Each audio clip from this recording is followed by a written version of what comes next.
delete out some things. We are recording. Good evening. Welcome to the Management Committee of January 26, 2021. We have everybody on board except for Steve Clendiff, who will be joining us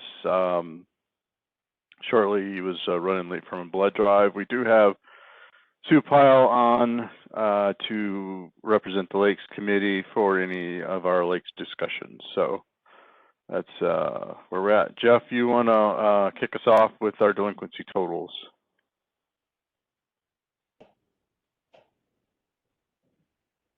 You're muted, Jeff. Jeff, did you mute yourself? I did. I did, trying to avoid any background noise. And I blew it on the, just noticed this on the dates. It's actually 11/16 should be 12/15, and 12/15 should be actually the January 15th. So gotcha. As of December, we had $25,644 in assessment delinquencies, and then January's starting was $31,361, and we've collected $4,001 of that just last week. Road delinquencies at $19.80 in December, and then $31.60 in January. We have not gotten any of the road delinquencies in yet. Gotcha. Delinquent road payments in yet. Keeping in mind those do also take into account the 30 days that aren't really delinquent but show up on the list.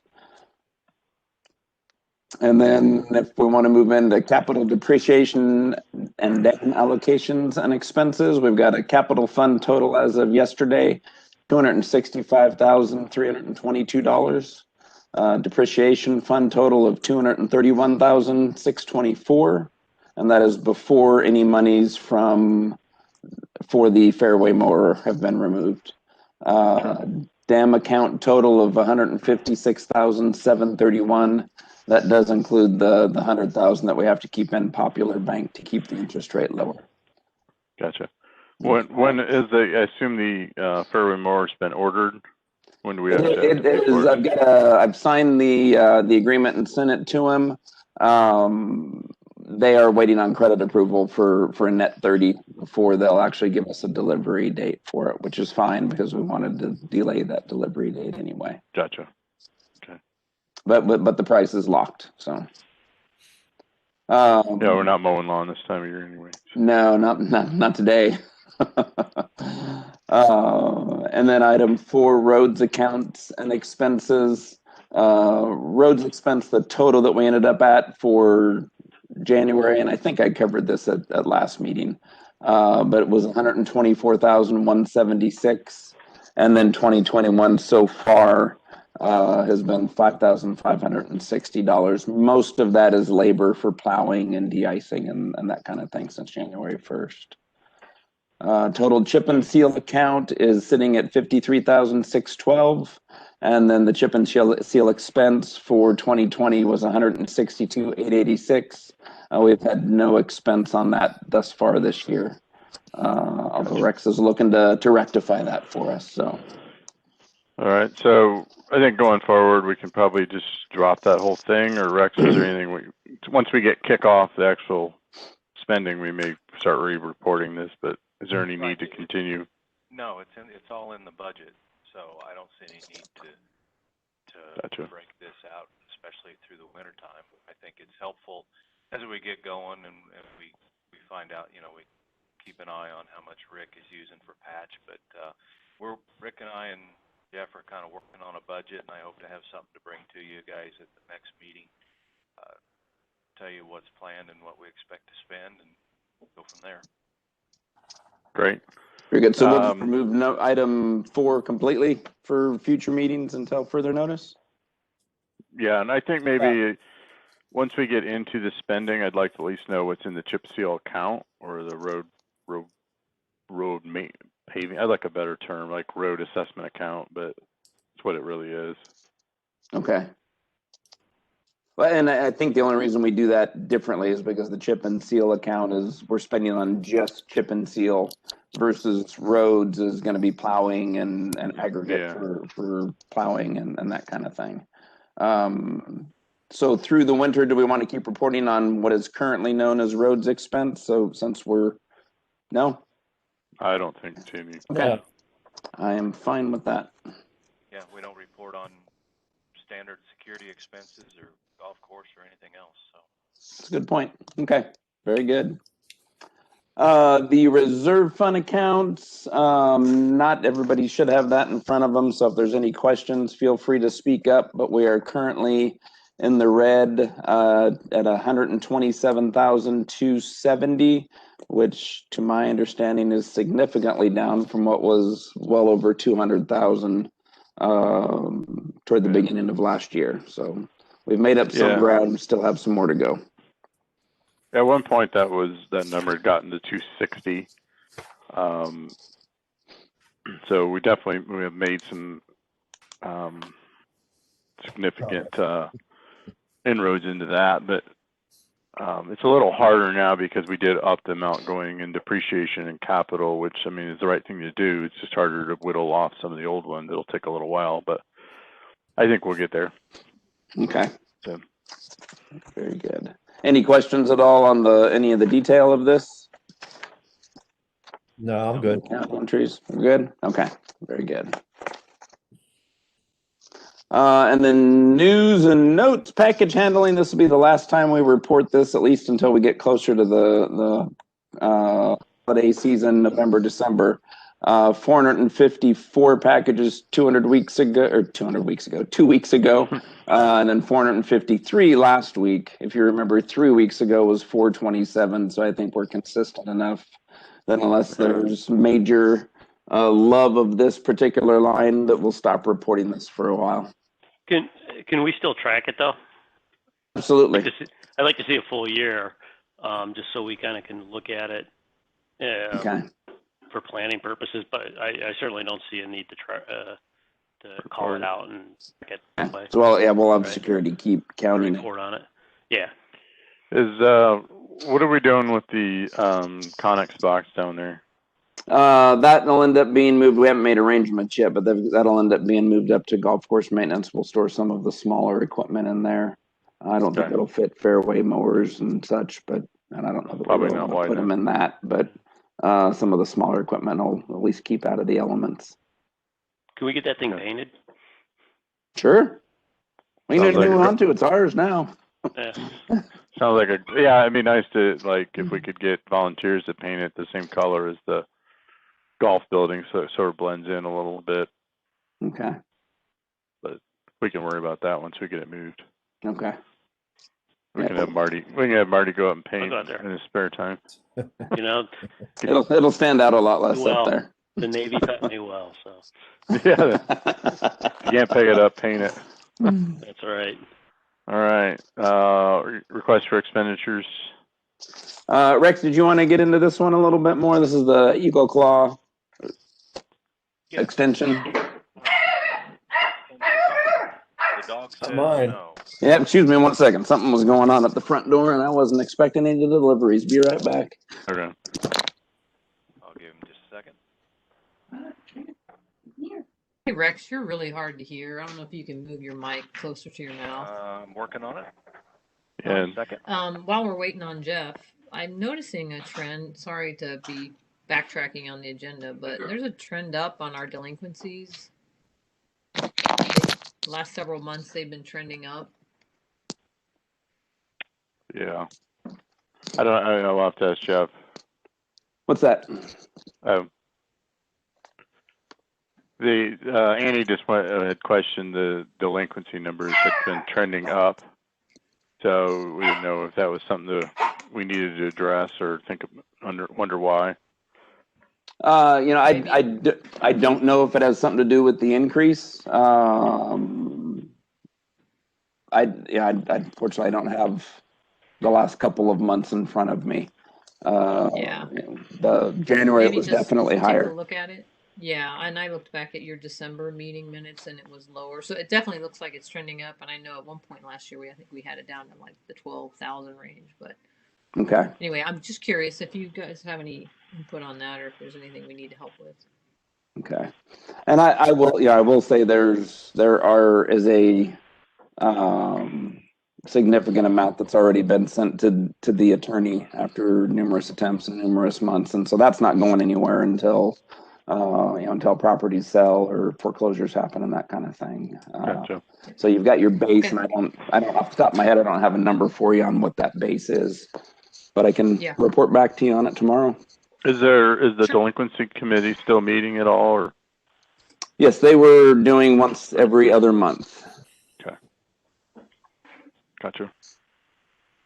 All right. So do we want to talk about Lake Eagle Claw, kind of wrap in expenditures and the discussion item? Absolutely. I'm going to let Rex speak on that one. He's got way more knowledge on it than I do. Okay, well, boy, thank you for the confidence. Annie, is this better for you or everybody? Yes, you're better. Okay, great. Yeah, Thank you. you. Okay, so as you guys remember, a few members approached the management committee late summer, early fall, and asked us to look at raising the Lake Eagle Claw outlet riser back to its original height. It was lowered. Jeff, what did Rick say? He had the exact date in his phone. Was it 2018? It was 2018. I don't remember what the date was.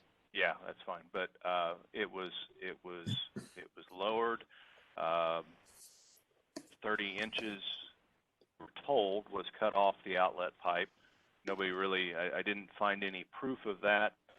So as a committee, we decided that the best thing we could do is hire 2 LMN engineers to do a couple things for us, to study the state documents, the state dam inspection, see what it said about the height of the riser and if that was an issue to put it back, and then to do a survey to double check.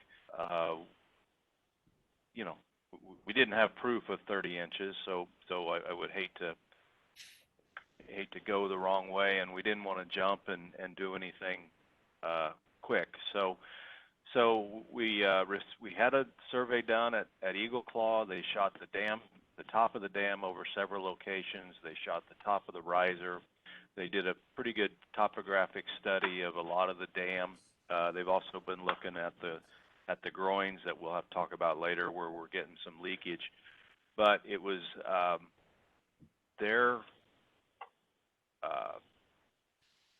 they let us know that there's no reason in the dam report for us not to go back up to the original height of that riser.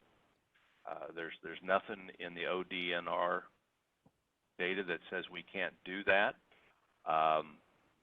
Now, we did have trouble matching elevations to what ODNR had, which just means they had a different benchmark than what the state used. So we just used the lowest dam elevation and calculated what we could do off of that.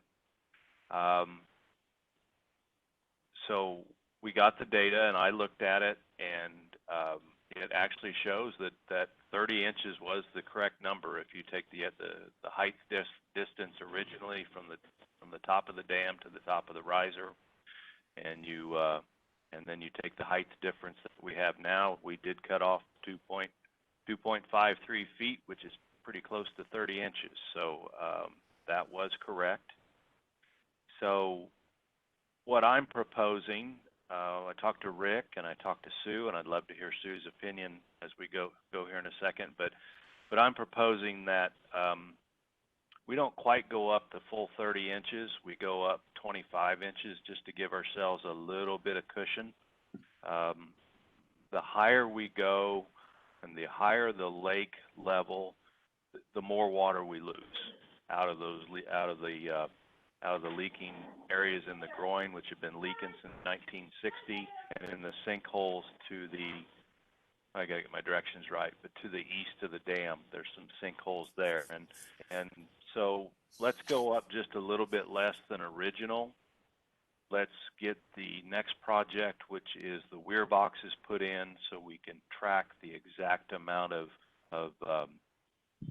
drainage that we have through the dam. We can check it at low water, check it at high water, and we can get an understanding of exactly what we're dealing with, and is it getting worse or staying the same. So we talked to Rick yesterday, and it's no problem for our maintenance folks, other than mud and weather, to add the 25 inches back to the riser. They'll change the trash guard, and there's a plate on the top that kind of keeps the water from having a vortex. I don't quite understand all that. And he's going to put a gate valve in it to make it easier to drain down when we need to drain it down. Most of the materials we have, we may have to buy one or two small pieces of steel. We budgeted $800, but we really expect that it's going to come in much less than that, probably less than $400. So that's my recommendation. Rick agrees with it. He is concerned. He says the higher the lake, the more chance we have of having enough seepage to where it's going to cause damage. I agree, but the lake was at that other level for 50 years and it didn't have a problem. So I think we're okay. So Stu, what's the Lakes Committee thought on this? Well, we're just glad that a survey was done and we got 2LMN involved. We've kind of backed out of that whole situation there with the dam because the general manager, Randy at the time, was working with 2LMN, and ODNR was coming in at least quarterly, I believe, and checking it. And I know Rick looks at all of our dams like at least once a month, if not more, and they check and see what's going on. And he's a good judge of what's been happening up there, that's for sure. So we're just all for engineering people looking at all these problems with our lakes and getting their opinions, because we're not engineers. So I think it's great what you've done so far, and the committee's behind it. I will say one thing I forgot to mention is for the folks listening in, that there's some stakes that they put out. Originally thought that the top of the pool elevation would be at a 845, which is, it's not now. And so we had them mark that elevation at 845, and it was too high. And so we're going to come down to just about 2.5 foot below what those stakes are marking now. And when you do that, it looks right compared to the shoreline and where it's been in the past. So I'm going to get out there this weekend and hopefully pull those stakes or remark them so folks don't look at that and get concerned, because that would have been too high. But I think where we're at is good. So we'd like approval for up to $800 worth of materials and the labor to go in there and add a gate valve, add the trash rack, and add in the 25 inches of pipe. So, any questions? So yeah, I do, Rex. Why not just go up the 30 inches? I'm trying to play too many people here, or not people. It's more, the concern of the leakage, the concern that we made a change and we're going back into what ODNR would say. We could definitely go up to another 5 and there probably wouldn't be a problem. I'm just not a dam engineer, and neither am I a dam engineer. And I'm open for discussion, Marty.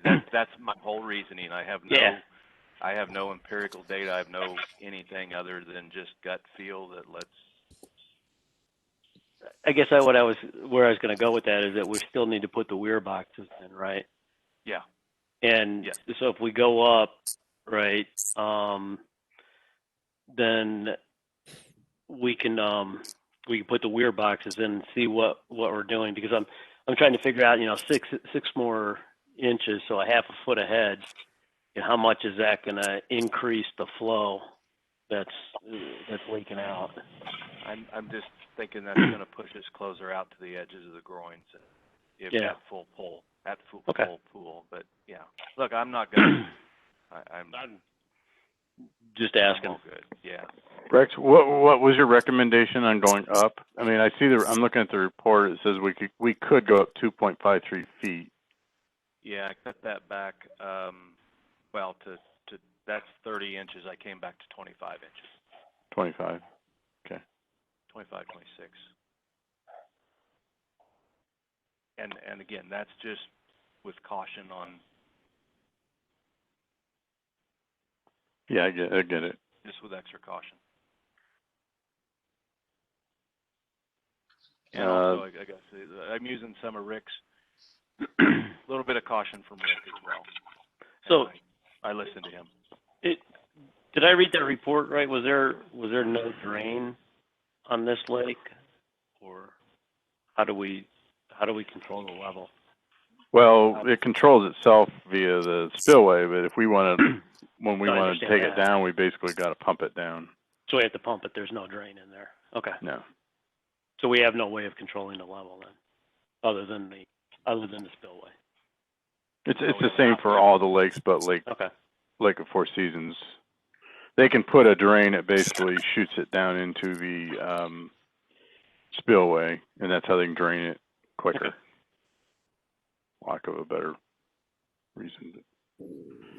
We have an emergency spillway and we have an outlet, but we do not have a way to drain it below to emergency drop the level below the outlet. Below whatever the if we need to. Yeah. Okay. With the Lake of the Four Seasons being a Class 1 lake, it's a completely different ballgame. But I will tell you that whole valve system and we replaced all that when we did the dam. It's huge dollars to replace that, to have it. So, okay, so Rex is suggesting 25 inches be added back onto that. Steve and JJ. I'll just make a motion to approve the 25 inches and the up to $800 for materials.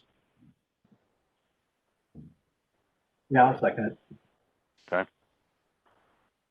You guys good, Marty, Rex? Yeah, I'm good. Hi. Look, that's the plan, Steve, Jeff. Do you have any comments, Jeff, or probably? Rex covered it very well. It was a pretty lengthy discussion yesterday. Okay. Shooting for trying to get it, weather permitting within the next 6 weeks. That's right. After that hits, he's going to be slammed. So it's just got to get dry enough or frozen enough to get the backhoe in there to get done what they need to do. Gotcha. Thank you. All right. Hey, Rex. Thanks, Rex. Next. All right. Rex again. Lake of the Four Seasons project charter draft. So words. Yeah. We talked last week. We were discussing the cove clean out, and it was really decided that we need to do a full plan for Lake of the Four Seasons and all of the lakes. There's such a investment that we have. They have such great value for the community, and they take maintenance, and so they don't last forever. Nature and the things we do around Hideaway Hills are working to destroy them all the time. So we'd like to start, and I put together a project charter, and y'all received it. That will help us guide a committee of a couple people from management committee, a couple from the board of trustees, a couple from the Lakes Committee, and then I don't want to get it too big right off the bat, but we'd like two members at large to serve on the committee. And we just need to first work on this charter so we know what we're trying to do, so everybody's on the same page. But we need to protect, maintain, those can be the same thing, we'll discuss that, and or improve the current water quality, the water depth, and the infrastructure, the dams, the silt traps, the erosion protection, all of the things that keep the lakes in good condition. And we need to decide, we need to come up with some short-range plans and mid-range plans and long-range plans and hopefully figure out how we can pay for this stuff as we go forward. And so it's going to be a big project. I'd like to start by getting this charter kicked off, and then coming up with some goals and coming up with some short-term and mid-term plans that we can start budgeting for. And then this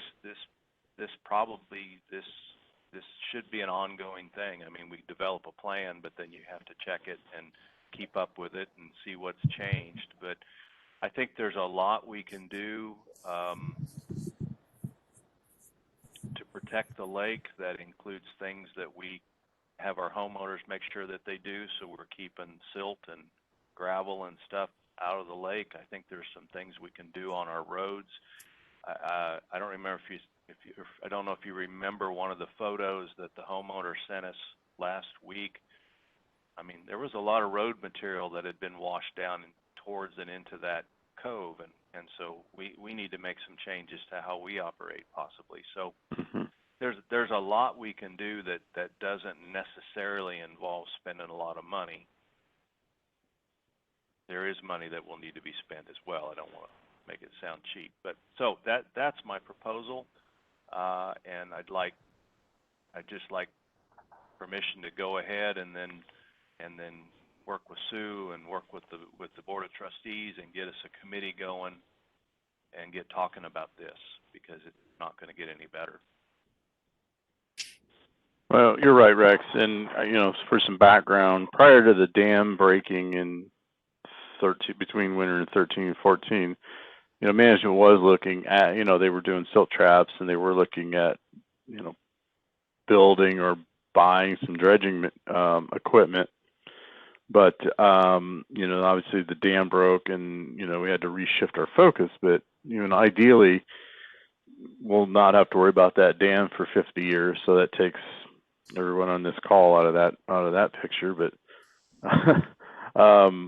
you're right. It does. These lakes need ongoing maintenance, or in 50 years there probably won't be a lake left. I mean, we saw how what the North End did in that time period, just filling in, and luckily we took advantage of the opportunity to dredge that out and give us a third of our lake back. But I definitely all for a plan to continue to maintain not only like the Four Seasons of the other 5 lakes. Sue, I'd like to hear your comments and your thoughts on kind of what the committee looks like, the subcommittee.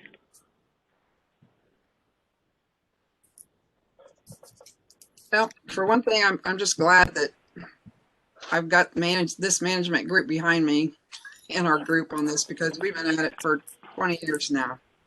This will be my 21st year as the chairperson, and been through many dredging projects, and we try to do some on the cheap. We've tried, we've gotten quotes that were just insane for various coves in the North End especially, and I think we just really need to be able to budget for a system that we can use ourselves and that will work on all the lakes, not just the Lake of Four Seasons. And I think we need to do a lot more environmental education on the lakes, as far as the septic system situation is one thing everybody knows about, but also like planning and yards and chemicals that are used in people's lawns, and the kind of plants we should be actually planting right up to the edge of the lake that helps siphon out various chemicals from humans. And there's just a lot of work that could be done, but we need a committee to organize it and plan and budget. So I'm all for joining up. Okay. Other comments, Marty, JJ, Steve? Because I'm going to be looking at one of you 3 to jump with Rex and help make this happen. Yeah, I'm all on board. I'll jump all over that, even if they don't want my help. But Marty's you're an engineer, right? Yeah. yeah. We'll try to electrify the lake. Yeah. No, it's one of the great things that's here, just having a different lake. So we do need to take care of that. We have to be good stewards. Mhm. How would this tie in with long-range planning as well? Well, I think it should tie in quite close with them,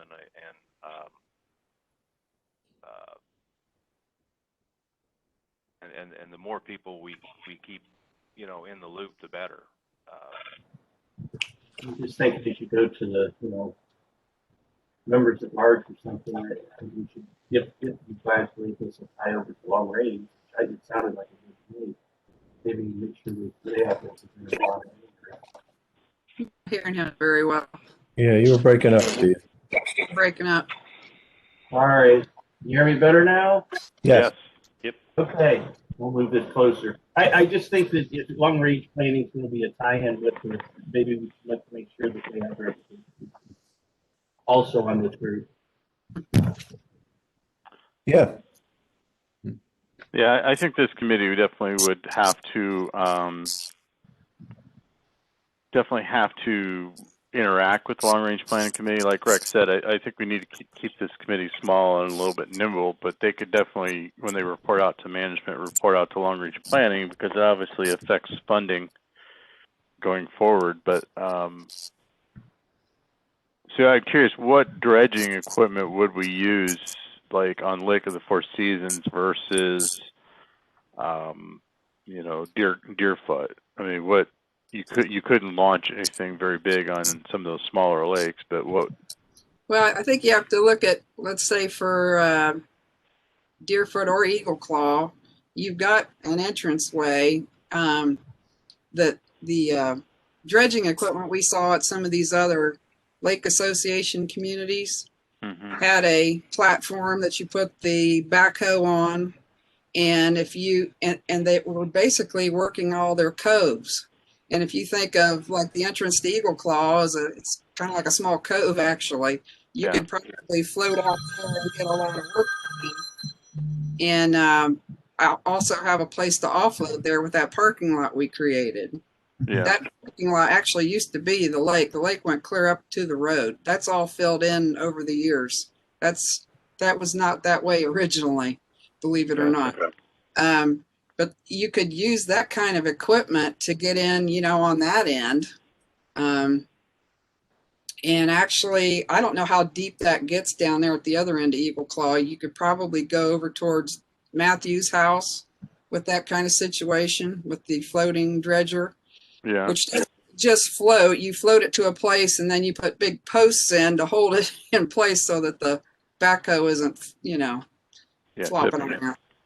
And so I think that system could work, it could definitely work here at Arrowhead. You could just float it right in here. And then there's all this area to offload with. But each time you set that up somewhere, you have to have some kind of a truck that can take the material and dump it off of your barge that you're throwing the stuff into. I think it's real doable. It would be great if we had something like that right now to do this cove that's being asked to be done at the north end. But, and do it from the water instead of the land. But yeah. Yeah, and I think the immediate issue with that cove there is they're to a point of not being able to get in and out, and we had talked about just doing a small channel to help them along so we can get something permanent. Get a channel quote though. We just one of the quotes had like a $20,000 quote just to make some access. Just make an access, and then that gives us time to finish his plan, figure out how we want to actually dredge, and then we can actually start working on these coves. Yeah. Well, and I think it's important too, that cove and the health of that cove does not just affect the lake necessarily, but also potentially the golf course, because if that lake pump goes down for the golf course irrigation system this summer, you're going to burn up some greens at minimum. And that would be extremely costly as well. Yes, it would be. So yeah, I mean the $68,000 for that cove clean out. I mean I don't think we're prepared to do that. But I thought Rick O'Neill tell me that he was trying to get a quote out of Jim Downer just to do a channel, so these people would have access, members would have access to their docks. But And we haven't received the one from Jim yet. I'm not sure if he's been out. As of mid last week, he hadn't been out yet and kept pushing it off because he's so busy. We did get one for a channel 3 foot wide, if I'm not mistaken, from this guy as well. It was over 20,000, but under 30,000. I don't remember the exact number on that. Nice. Yeah, what, 3 foot wide or 20 foot wide? I thought it was 3 foot wide. I may be wrong. I'll take a look at it. I'll follow up with you tomorrow. That'd be an awful small boat. Is that pipe that goes out there, the tube for the water for the golf course, does that at some point just go down in and lay right on the bottom? Or because when I saw it, it's way up, it's up above the water right now, of course, because the water's down. But I mean, it's just it's not laying on the bottom of that cove. No, and I'm not sure if it did at one point or not. According to Rick, it was significantly lower than it is now, but it's just been sitting on top of all the silt that's filled in that area. And Sue, honestly, I mean the pump is much further out now than is typical. Ideally, whether we get a channel or whether we get a or whether we get the entire thing dredged, we'll want that pipe, not only the pipe lower but to be able to draw that pump back in quite a bit closer to the cove. Mm-hmm. Gotcha. All right, so not to get too off track here, anybody have any more questions about the project charter draft? Because I do want to get approval for us to start moving forward, putting together a subcommittee on this so that we can start working on getting a real maintenance plan together. I'm all for it. All right, let's get a motion, make that official. I'll make the motion that we go forward. Marty? The plan. I'll second. JJ? Steve, you good? Rex? Obviously you're good. I don't know why I asked Rex. But, hey. All right, Rex, let's move this forward. Let's keep this moving. We'll do it. If I can make a quick comment, I've gotten several, when this topic goes out on the minutes, I've gotten several emails and phone calls about how about my cove, so I just want to say, and the way I responded today was that there's really no list to get on. This is an entire lake overview and project, and what this discussion last month did really was to initiate a healthy conversation about how we move forward and how we jive with the long-term planning, so that it's not something that's going to happen overnight. It is something that's going to take quite a while to get through and get studied, and as well as getting this subcommittee put together. But then the intent is to actually affect positively the overall health of that entire lake, and then other lakes beyond that. So every cove is being looked at. It's not just one cove. This is just the one that happened to initiate the conversation.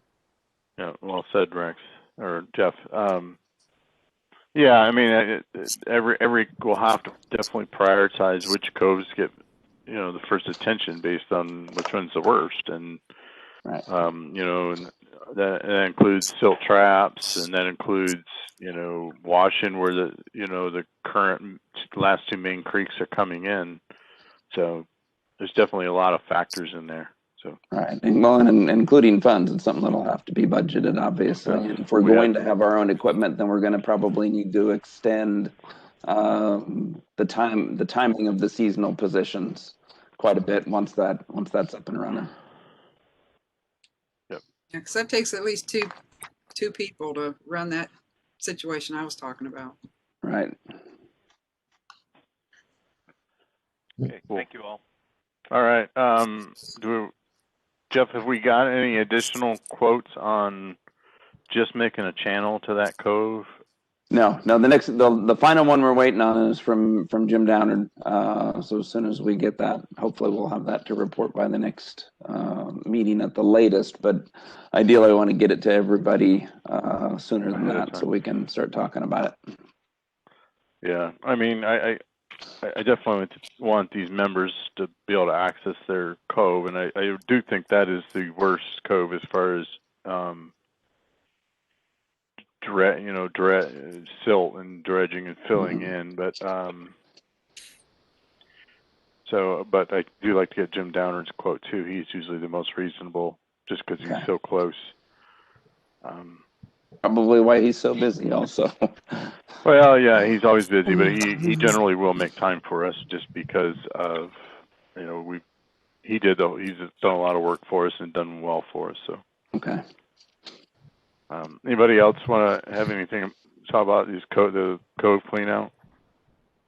I'm good. Nope. Steve, Rex? Nope, all good. Yeah, we're good. Okay. All right, Jeff, office hours. Okay, we had talked about this last meeting briefly. We have since received Christina's resignation, as she's taking on a job where she's going to be working from home full time. So by need now, we will be starting Monday, going to Monday through Thursday, 7:30 a.m. to 6 p.m. For at least the next couple of months. We'll consider this a trial period, as we had talked about. We do have a good candidate to fill Christina's position. Final interview is tomorrow. So we're hoping to get her started either next week or the following week. She has been furloughed or laid off due to COVID from her previous job. When is Christina's last day? Friday. Friday, yeah. But this is not a position you can train somebody for in a week or two. There's a lot to learn, even with QuickBooks experience, as this lady Jessica has, with all of the member information and all of the things that are unique to Hideaway Hills. There's not really a lot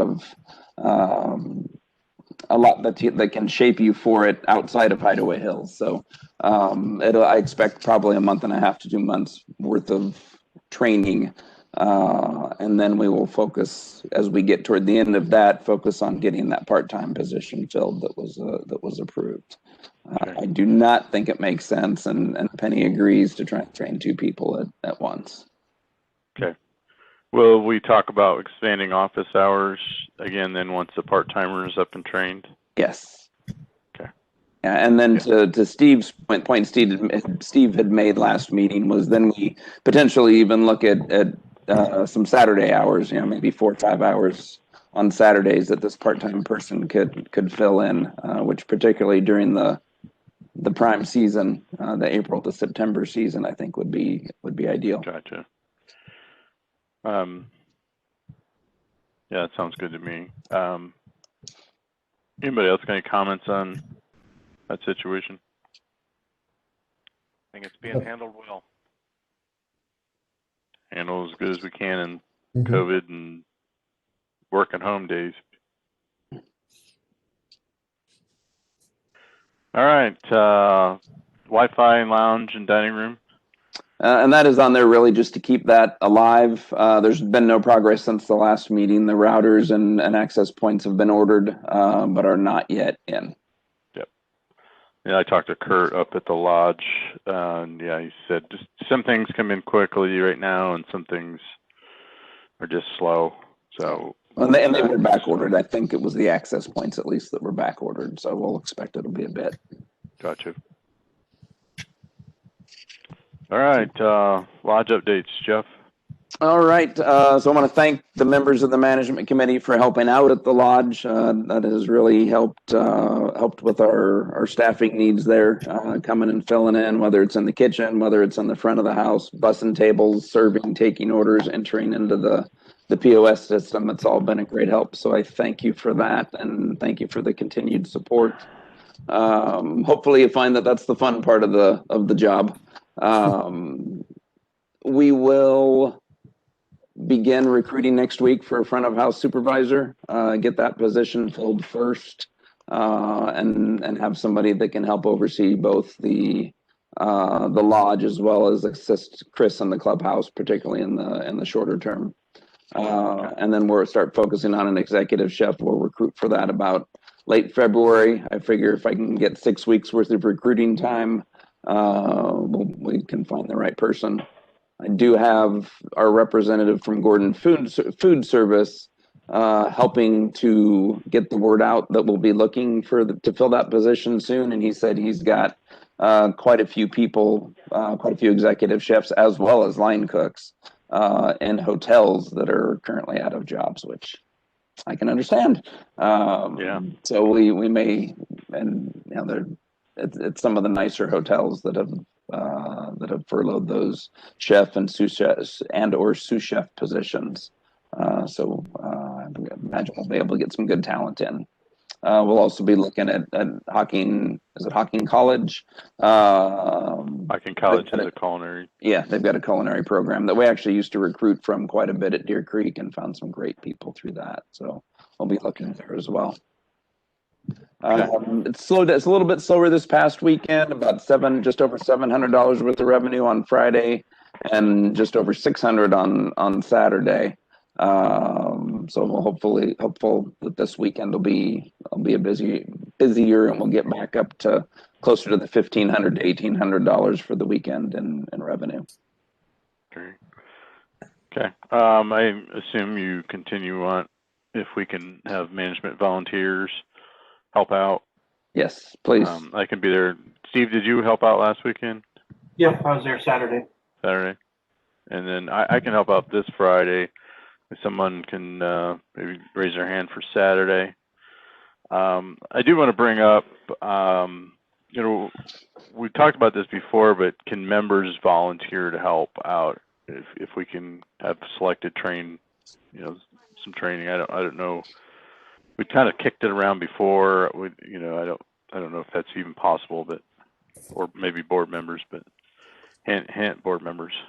That would be good. Worked in the kitchen before. I've bust tables. Hey, I can learn the POS system. Anybody can learn the POS system. I'm slow. We just kind of went back and forth on just having volunteers. Not that management committee and board members aren't volunteers, but I don't know what's our risk doing that. And I think ideally it would be great to be able to do that. I do think we need to look at liability just in case. Yeah. You know, I guess we reach out to the insurance company and see what they have to say about it. And maybe it's not a mute point. Once we get the front of house supervisor, we may not need that volunteer help. I don't know. I think between the management and the board of trustees, there's enough volunteers that way. Unfortunately, I'm quarantined as of Friday. I'm out of service. You're out of service? Yeah. Gotcha. Oh, you're getting ready for your surgery. I forgot about that. Yep. All right. Well, I got Friday. If we can, hopefully we can get somebody for Saturday. If not, we got a Saturday volunteer. We got Marty. Beautiful. So. Jim? Yes. Yep. I just for clarification, because I've received calls from a few members. Can you hear me? Yes, yeah. I can. Okay, well, you were looking kind of funny, and I don't know why. I do Teams meetings constantly all day long and have no issue with that, but this app for some reason just didn't work well for me. Anyways, I've had some calls because they've been listening to the board meetings, and there's members concerned use the word executive chef. And I know you have a reason behind this, but I thought if you could kind of go a little more in depth in that concept. They called me and I said, well, this is turned over to the new GM. He's, in charge of finding the staff we need to run this place. But, they're concerned and they have very recent unfond memories of an executive chef. So what are your long-term plans there so we don't end up in the situation that we just came out of, I guess? Sure. If you could speak to that, it may put some of them at ease, or at least have some ideas of what's going on there. Absolutely. So, we'd gone back and forth for a bit. I think, frankly, even from the weekend I was down to interview about, okay, is it smarter to have a front of house manager / general manager, somebody with that experience versus somebody that is more experienced on the culinary side of things? My thought is that it is quite a bit more wise to actually get an executive chef in, or a certified chef in, versus a front of house manager, a high level front of house manager, because frankly, the service side is easy to teach and keep up with just a little bit of attention.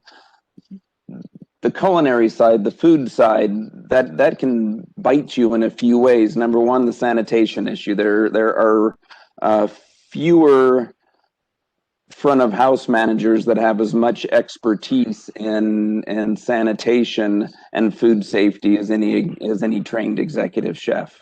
I mean, that is something in 2 years of culinary school, that is something they're getting pounded into their heads every single day. And frankly, with all of the things that can happen with food safety, to the downside of that, whether it be norovirus, whether it be salmonella, whether it be any of the host of other things that can go wrong with food and temperature controls and not having a proper HACCP system in place. It makes a lot more sense to me to bring somebody in as an executive chef and not necessarily have them in charge of the front of house. But you also want somebody, we want consistent food quality, and I think to the point of some unfond memories of an executive chef before, from everything that I have heard, I would say it's safe to glean that was not the right person. If you've got great lamb lollipops and pizza that's not so great, well, then somebody's focusing in the wrong area. The kitchen's not that big. But as well on the cost control side, if we can get somebody in that can either be trained to watch food cost down to the penny, or has that experience already, you're going to find a lot more of that in an executive chef, and taking and creating specials that'll actually sell, that you might be able to sell for a little bit of a deeper discount to move items that only have a couple of days of shelf life left, turning almost anything into soup, to be able to salvage things that again might not be able to be utilized, whether it's a ribeye steak that you turn into a great steak soup, or make Philly cheesesteak sandwiches out of for a couple of days and are using prime meat for that. Cost savings and cost controls on the food side of things can be utilized a lot better, having an executive chef and somebody with that expertise in there. You end up with a lot less waste. And I went back to 2019. There was no less than $1,000 worth of waste every month listed on the P&L for the lodge. So you with somebody that's paying attention specifically to the food side of things, you can save a lot of that as well.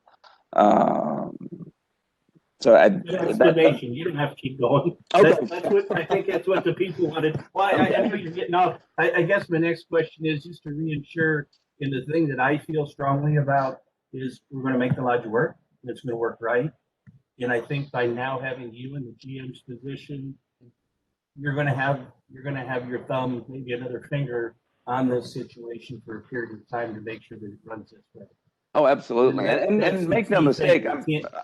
I'm sorry. Go ahead, we can't let it run amok without that guidance. And you in that position, I feel much more comfortable about that. So, but I've had thank you. Colin asked me about that, so you let me down, then it's all over. Okay.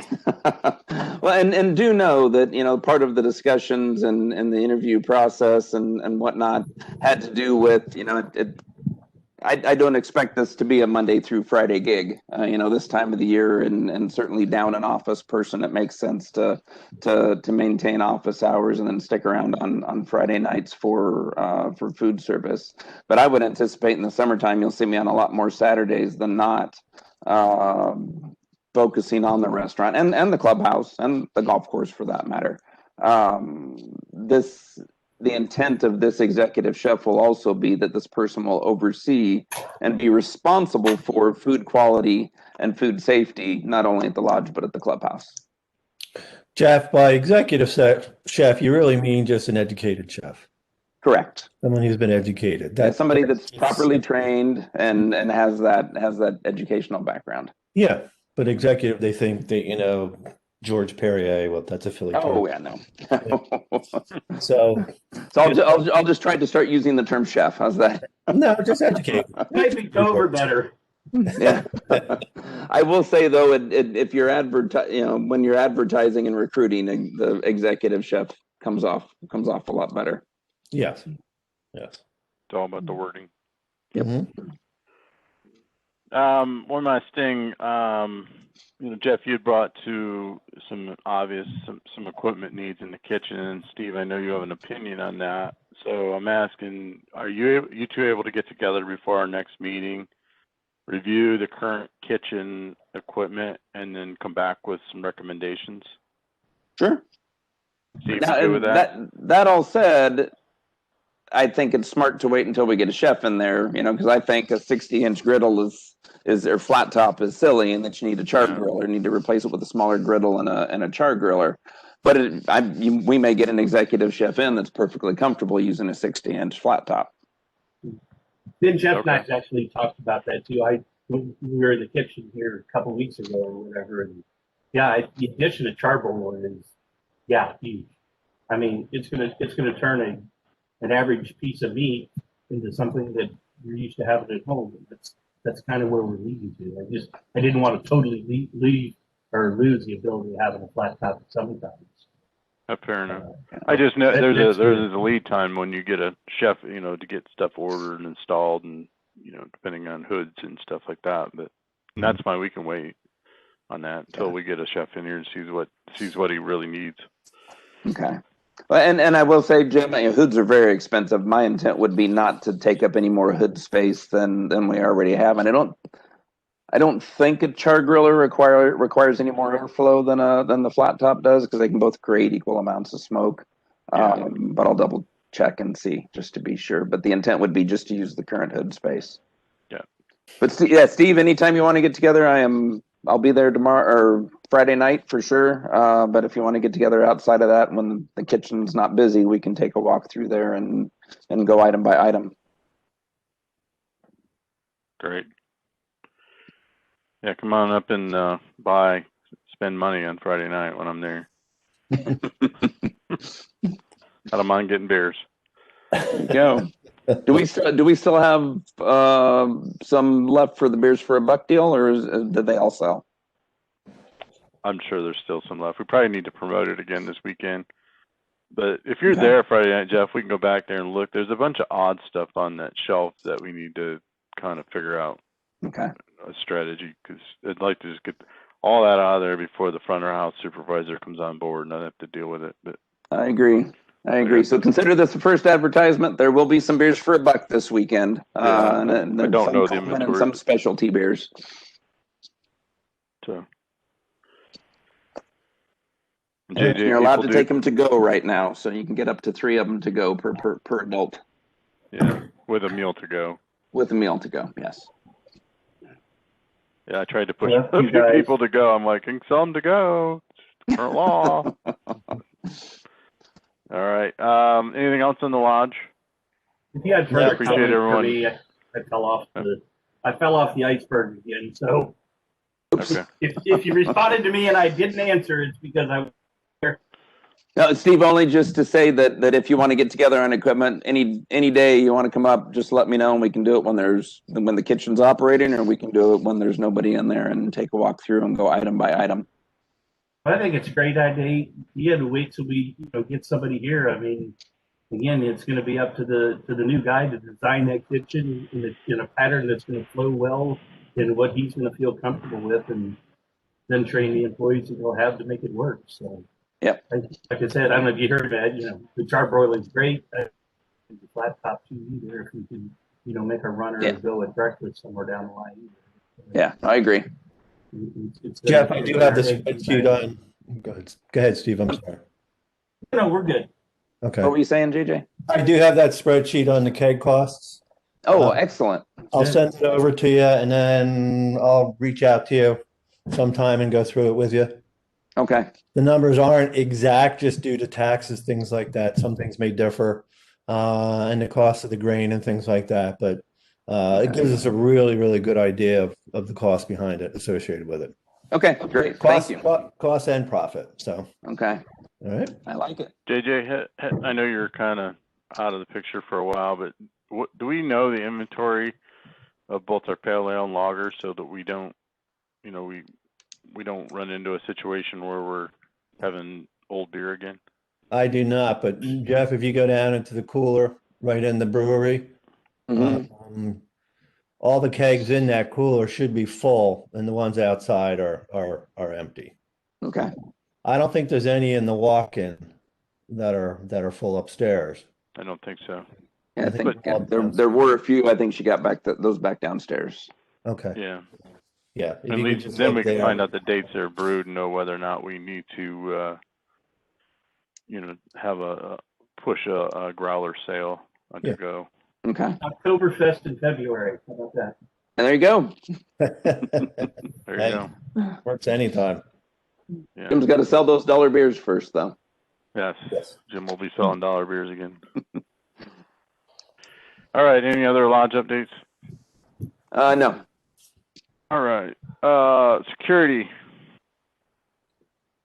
Security is short-staffed for about the next week and a half now, just due to some COVID quarantine issues with primarily family members at home and that kind of thing. So just please be patient, bear with us. We've got a handful of people that are willing to respond, including Steve, that are willing to respond down to the office anytime security needs to do an EMS escort or anything like that. Certainly during the day, Rick and I are being involved, and we're looking at additional volunteers, as well as a matter of planning, reaching out to some local security companies to see what it would take to get folks here on a contract basis to man or woman the office during the times where we only have one person. But we're essentially operating with the exception of a couple of crossover hours every shift change, operating with one person per shift for the next week and a half or so. We do have one coming back that is released from quarantine as of this Thursday, so that'll help quite a bit. Just keep Jim away from the gate. Yeah, that was a one-time thing. Not allowed to touch it. Okay, good. Scratch one car, you're staying for life. Oh, I need to hear that story. No, you don't. I'll tell you Friday night. It's kind of funny. Okay, fair enough. All right. Any questions on security? Just making the best we can in the COVID world here. All right. Last but certainly not least, the equipment discussion. I'm going to try to share my screen while we talk about this. Hopefully this is going to work. Come on. Lisa, okay. Everyone should be able to see that right now, right? Yes, sir. Okay. I'll try to make it as big that way so the viewers out there in YouTube land tomorrow can see this also. So we had talked about this earlier. We didn't really get very far as kind of finalizing this. This is a recommendation of this committee, but this basically comes our kind of planning for the year and the next year, couple years. But we've already bought the Jacobson fairway mower. But so Jeff, do you just want to walk us through, you know, what the rationale is on the rest of probably the next 2 years of equipment? You there? Everyone's blinking. Is this not working? Jeff, are you muted? There we go. I was. I have not yet updated the price on the fairway, the Jacobson fairway mower, but wanted to get through this tonight to see if there were any changes. Then we'll update it all at once. Gotcha. Zero turn mower, we've got, zero turn equipment is another piece of equipment that for the most part, with the exception of the most recent one, we've bought used, and zero turns don't have an extremely long life anyway, typically. So there's a 2014 unit, or I'm sorry, it's an older unit than that. It was purchased in 2014 that we will need to replace or would like to replace this year. That'll be the next thing that we're getting quotes on. Boat motor, for the maintenance boat, the boats, the engine is costing us quite a bit of money to keep up these days. So we'll want to get that replaced and actually save money on repairs. 30 horsepower is running about $6,000, $6,500 these days.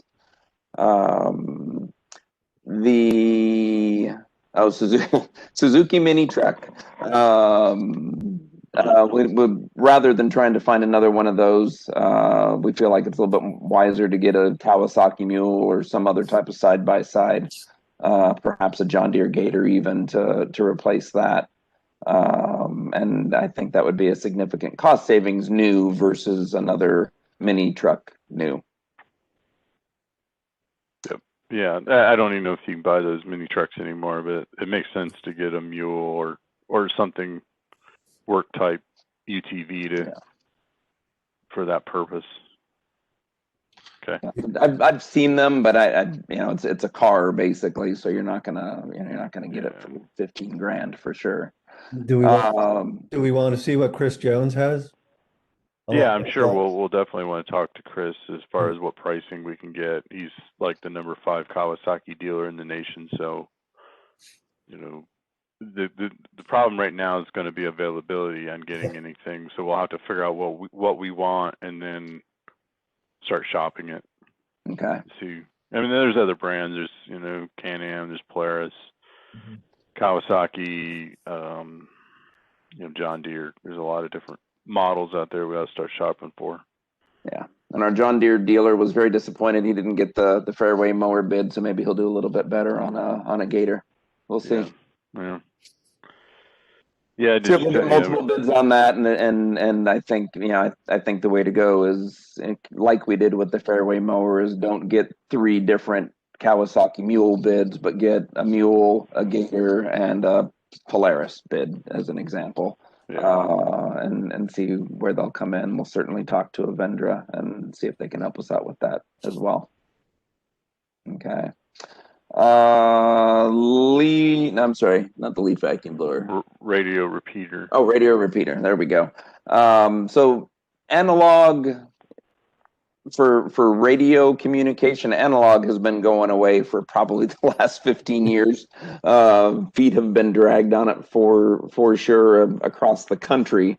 But we're hearing that at some point in 2021 or 2022 at the latest, that they're just going to kill the analog signals. A traditional repeater won't do you any good. So we're going to need to switch the system to digital. From what Rick's telling me, several other radios that we have now will flip to digital very easily. But the repeater is going to be pricier than just a radio or two. Yeah, we've kicked that can down the road for a few years. Yeah. The can with the string on it, right? Yeah. Yeah. About what we got. The freezer for the clubhouse, the reach-in freezer for the clubhouse, you can see the purchase year on this, 1993. Even the refrigeration rep that came out to repair it last time told us it was time to get a new one. So again, another item that we're spending good dollar after bad to repair constantly, that it's just smarter to go ahead and get a new freezer. Gotcha. And frankly, I've never seen one last as many years as this one has. Was it 27 years? It's kept up well. Yeah. Durbin Run controller, I'm not as educated on. I know we've been having a lot of issues with it. Jim, is that something you can speak to? Yeah, it's just one of the back gate controllers at the end of Enchanted Forest, Durbin Run area. It does go out periodically. It's just basically the next one on the list. We had done the Bremen and the Boreal gate controllers. It just every couple years we have to replace these as they kind of basically we run out of parts and ways to fix them. Okay. The spreadsheet shows that at 2022. Yeah, and that I was just going to say that puts us into 2022. By the way. All right. Yeah, and it's really just a matter of keeping it on our radar, because Brick will finally come to us. He's pretty good at scabbing these things together, but he'll basically come to us at some point and say, I can't fix this anymore. So Rick does a great job of piecing and parting these together, but at some point they just become unreliable, and then we gotta fix them. So. Yeah, this is a good sheet just for with the auditor and the accountants. I mean, they love to see something like this. Yeah, and I think it's good to share with our community so people know, what are we planning out in the next 5 years of where we're spending their money. Yep. The board needs to know this. Where are we spending? So when the Durbin Run gate controller goes down, here it is. This is when we're going to replace it. But if it breaks, we'll fix it earlier. But that's why we always have a cushion in this budget. Yeah, and I think something that's up for discussion for this meeting is, since we are saving, what did we have, 65,000 for the fairway mower? Yeah, that's really a 40. We're saving about $24,000, 23,000 and some change on it. And do we want to move anything from 2022 up to 2021 and utilize that savings, or we want to just keep it in the bank? Well, before we talk about that, can we go over up at the top of the spreadsheet in column O? And so just to make sure I understand, we currently have 231,606. Mm-hmm. We're expecting to pull 83.5 from previous years and we're expecting 200,400 contribution this year. Is that what's our chance of hitting all that? It's all budgeted? We've been making the 16.7 a month pretty regularly now. I'm not sure if we'll completely catch up the prior 5 months at all this year, and that's a little aggressive. But yeah. So, with that being said, that definitely factors into at the bottom of the way the spreadsheet's supposed to work. Is it's supposed to be like a carryover of what your depreciation fund would project to be. So we have some room, because right now we're projecting to spend 124 grand, which we already saved some on the fairway mower. We're trying to put 200 in it, but we're trying to get to our goal of it's like 3 something. So, I think there is some items we can talk about in 2022 to kick over. I just don't know what the priority is to move that. I do have a question. It says JD fairway mower. Is that just another same fairway mower, or?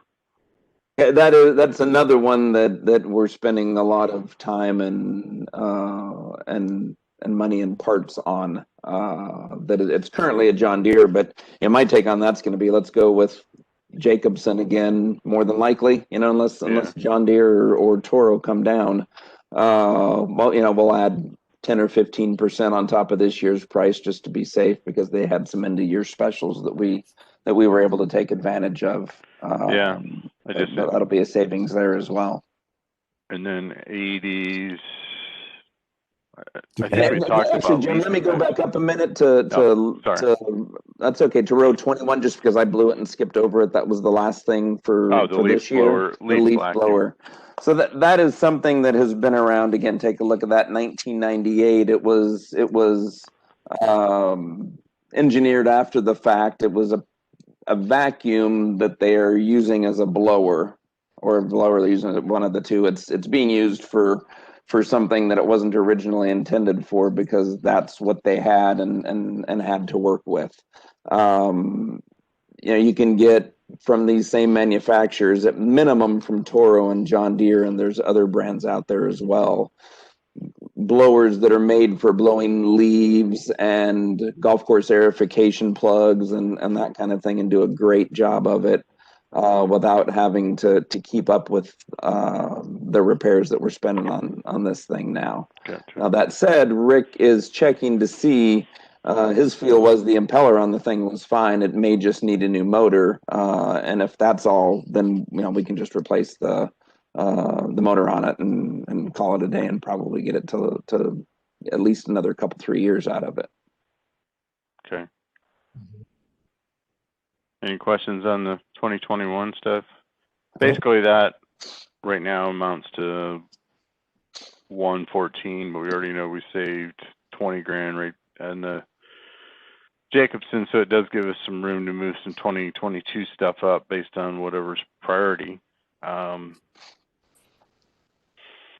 We talked about the Durban Run, the JD Fairway motor. What about AEDs?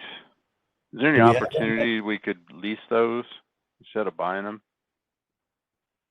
I'll check. I don't know if you can or not. I will say I'm not convinced that we need to replace those. Typically, if you keep up with the batteries on those, unless they're getting used consistently, which thankfully ours have not. As long as you keep up with the batteries and the pads, they're good for a long time. And I know we pay was it Cisco or somebody to come in and maintain them? Cintas to come in and maintain them. We ought to ask them, do these need replaced? Yeah. And Steve's got a safety background too. Steve, do you have an opinion on that, or any experience with AEDs? I just do from the field when I was an EMT. Steve, drop off on us. Are you muted? You're muted, Steve. There you go. Technology is just not my friend. You and me both. Cintas does rent these programs. We've got them in several of our locations. It takes just like everything else. You lease them, you're paying a higher cost, but when they need a new $300 battery, that's part of that agreement.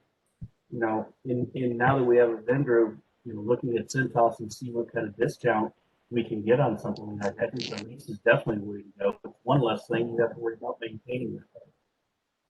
And I think they're definitely needed. We see kind of, we got to have those. But Steve, do you typically see these things go bad after a while? The batteries can drop off.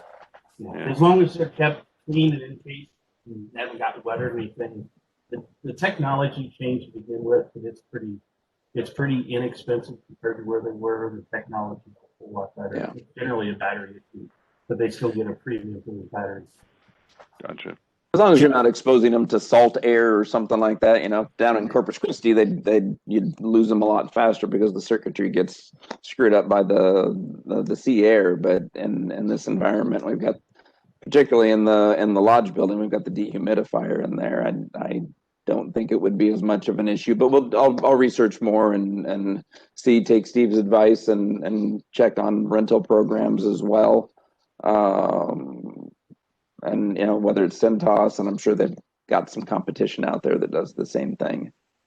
Jeff, you may want to look at some training too to make sure everybody's been trained. I know they did something last year, but I don't know, with new security or new people up at the lodge, look into the training too. Yes. Yeah, and I talked to Randall. He isn't interested in doing this, but I used to be certified as an instructor with Red Cross and with American Heart Association. I may look at trying to get one of those back, depending on what you have to go through these days to get it. And then we can keep everybody up to speed and actually hold some classes for members that would be interested. Sure. Gotcha. Jeff, We had some communication. We were working on some emergency services with our local fire departments and EMS, and actually had a meeting with them. I don't know how long ago, within the last year, I think, or so. Like, and they have instructors which through Hocking County that they said they would be able to provide us with instructors at minimal cost and handle this training for us. Oh, great. I'm not telling you can't go do it yourself, but you know, again, that could be considered above and beyond. But and again, it keeps us with that good working relationship with the safety forces that are coming here too. You know, if we can supply them with a little income and train our employees. Okay, that's a good point. Yeah, do you know, was it Fairfield or Hocking or both? Hocking was the main one that we did. Okay. They run off a lot better, or a lot different grants down there, just because of where they're at in the state. And they said that they had people trained. I'd have to look back through those notes and see if I can find some more information on that. Okay. Jim, one other thing, and I know because we brought it up, and I know we've made it part of the campaign for the assessment increase is, you know, we've looked at updating, you know, our gate controllers, getting away from the garage door openers and things. Just as a topic of discussion here, since we're talking about money, which may cut off a few questions from people. That's still in our plans, I would believe. But that would be something we'd pull out of the capital expenditure, would we not? Well, the replacement of the existing gate controllers is capital or is depreciation, because that's, I mean, they're already existing stuff. They've been budgeted out, but the RFID system in itself, you know, the readers and all that would be a capital expense. But I was thinking that just a minute ago, that we definitely need to start looking at that again, because I mean, we did, you know, that was one of the things people want is tighter security and, you know, getting away from these click gate openers and having a ID system. So I think what you see on here is still applicable. I think there's just the add-on piece of that is the RFID piece of the controller. And I see there's a note that says front security gate would only need to be one if the member's gate needs to be upgraded. So I'm not sure. We just have to make sure that RFID works with these existing gates. I think they do. I think we found that out before.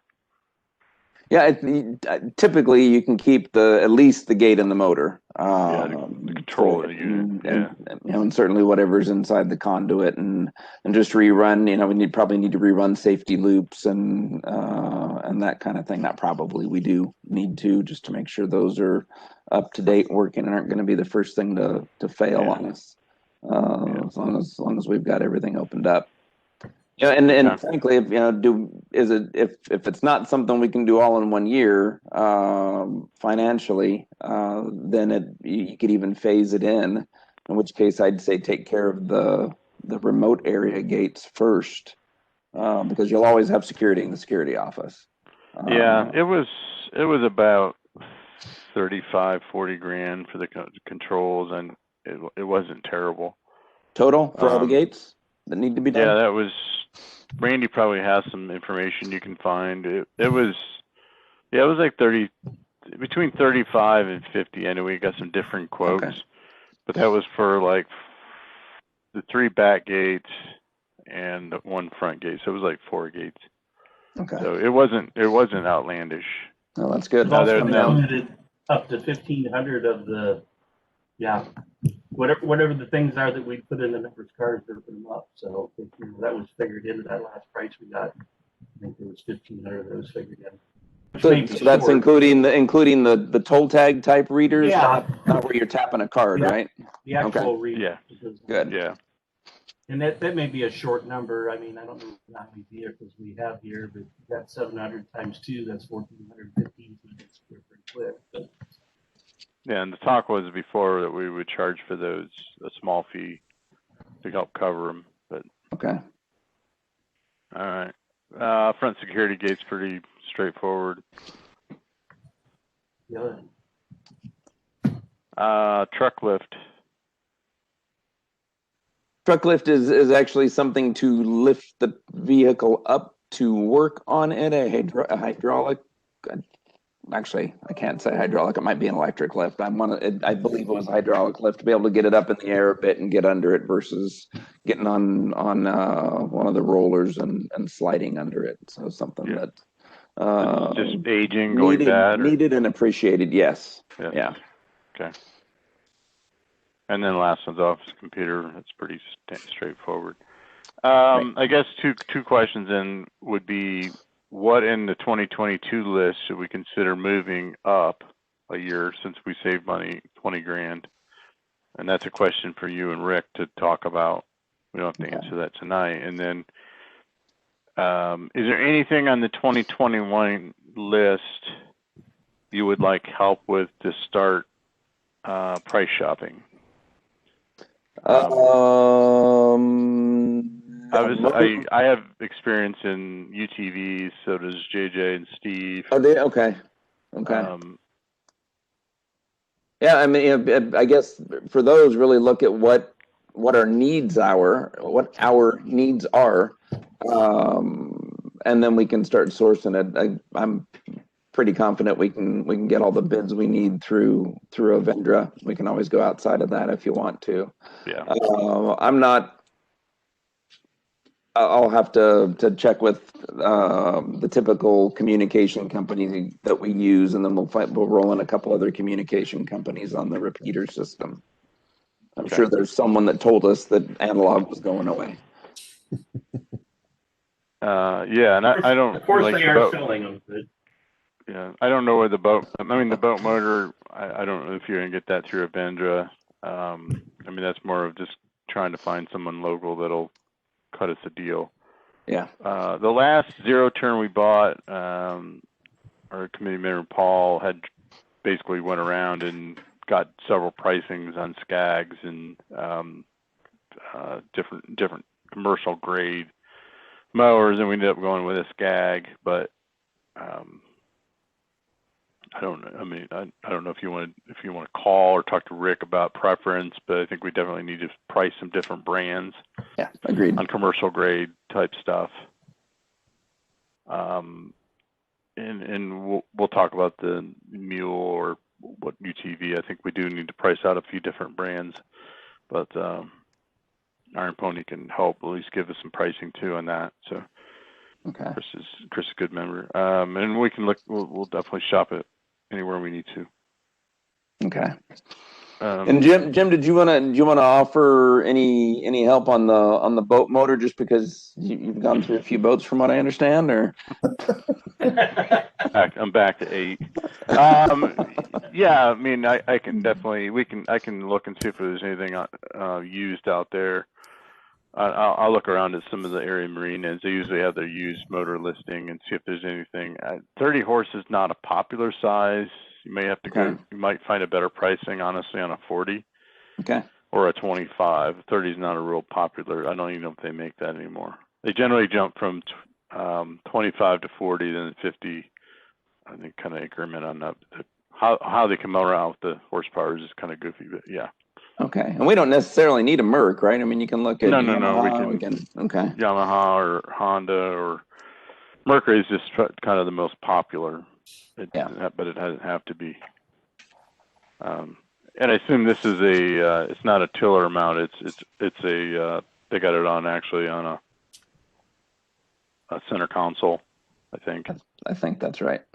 Yeah, I thought so. Okay. All right. So if you want to get with Rick and see if there's anything that he feels strongly about moving up a year beyond that fairway mower, we're not buying 2 of those. Okay. Sorry. Not in 1 year, huh? Jim? Okay. No. Jim, kind of along that vein, I was going to ask a question about what's our confidence level in that estimated year's remaining life? Is that something we are getting from our team, and they're telling us what they think, how much life is left in these pieces of equipment? Yeah, typically Randy and now Jeff would sit down with Rick and they'll kind of go through this list. Yeah, I got pretty good confidence the next 5 years. Outside of that, sometimes it becomes a little bit of a guessing game. I mean, But yeah, I mean, they do go through it in, in 5 years, and we try to prioritize it the next couple years. But can I tell you 10 years the cat backhoe is going to go bad? No, I don't know. Yeah, it's just an estimate, but some of this stuff. But what about, I know Health and Wellness talked to you guys last time, and I don't remember what their plan was, but in terms of the maintenance of their equipment, is that something we're expecting them to budget, or is that going to hit this depreciation schedule? it will not hit this depreciation schedule. So I talked to Joe a little bit over the weekend, and he recognizes they're working on obtaining some equipment, but he also recognizes our maintenance guys don't know how to fix treadmills, and he says, I get it. He goes, we're going to have to hire someone to come in and fix these, and that's going to have to come out of their operating. It's going to come out of the operating budget of their money they raise through donations and their fundraisers. But it's a specialty skill to fix treadmills and ellipticals. Joe gets it. He's not. He said, I don't expect our maintenance guys to come in there and fix a recumbent bike or something. And it's something. I mean, I talked to Rick about it. It's something. Not only do we not have any expertise in it, I know for a fact it's not something you can just guess at, because they're so computerized these days, and frankly, we don't want to take on the liability of one of our people who's not certified, even opening the thing up. Yeah, and we can plug it back in. Yeah, for it's sure. about the extent of our maintenance on it. Yeah. Treadmill takes off or has a problem, we don't shoot somebody across the room. Yeah. And my last question, kind of a follow on to Steve's question. I had already asked you, Jim, about the RFID controllers and stuff, but have we ever, or do we have a similar kind of budget that we plan for the capital expenditures each year? And is that something that we could share with the membership? I would say that's something we do not have right now. It's something we should have. I mean, the reality is the last couple of years we haven't had much of a capital budget to spend. Yeah. But I don't. It's something we should put together. Like, what do we expect to actually spend capital on? It would probably be shocking because you start adding in lake maintenance, dredging equipment, whether or not we get a new security building, RFID, it would pale in comparison to the actual, or it would make the actual number look small. But it's something we should do. Just we haven't, because we just really haven't had much money to spend there. Sure. So. Yeah. No. Absolutely. Well, that's just like the cat backhoe, 125,000. That's like a capital item. The dump trucks; those are all capital items. They are capital, but we call them depreciation for the simple fact of there are things we have that we're replacing. That's the only difference. No, I they are capital. Yeah, in your mind, coming from your world, it is a capital purchase, but at the same time, it's also it's just a different fund that we funded out of. So, but I mean, it is a capital item, but we consider the capital fund for, I would call it, new projects. RFID is not something we have; it's a new project. So,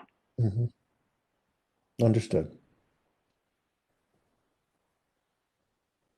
So, any other questions on this? And so, I'd like to get this. I think the stuff in 2021 we can start moving on starting to shop for.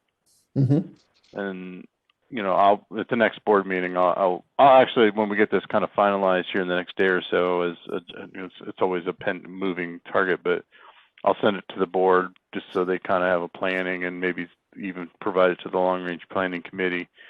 But I think we can start shopping on this stuff. Obviously, anything over 15 grand's got to go to the board, the reminder, but we can start looking for some of this stuff. It takes a while. So.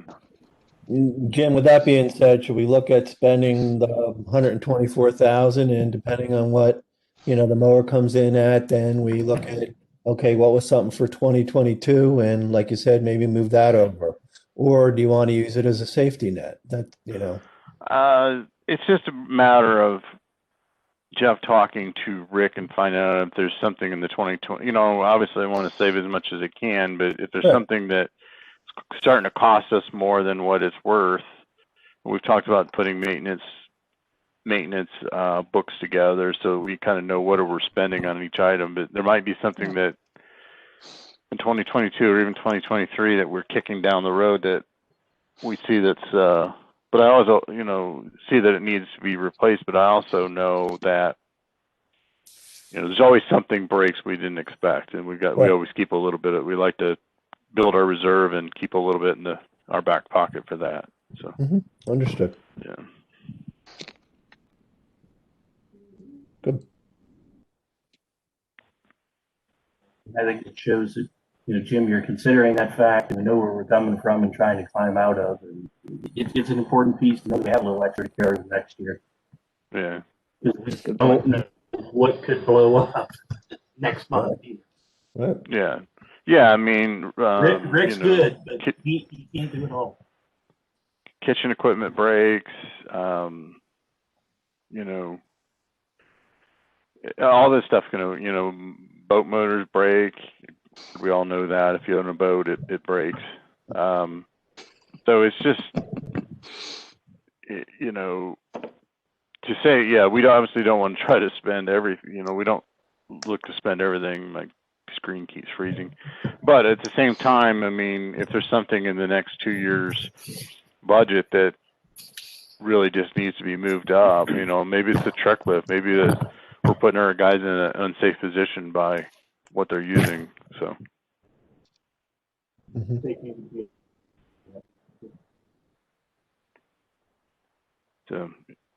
all right, anything else we want to discuss on this?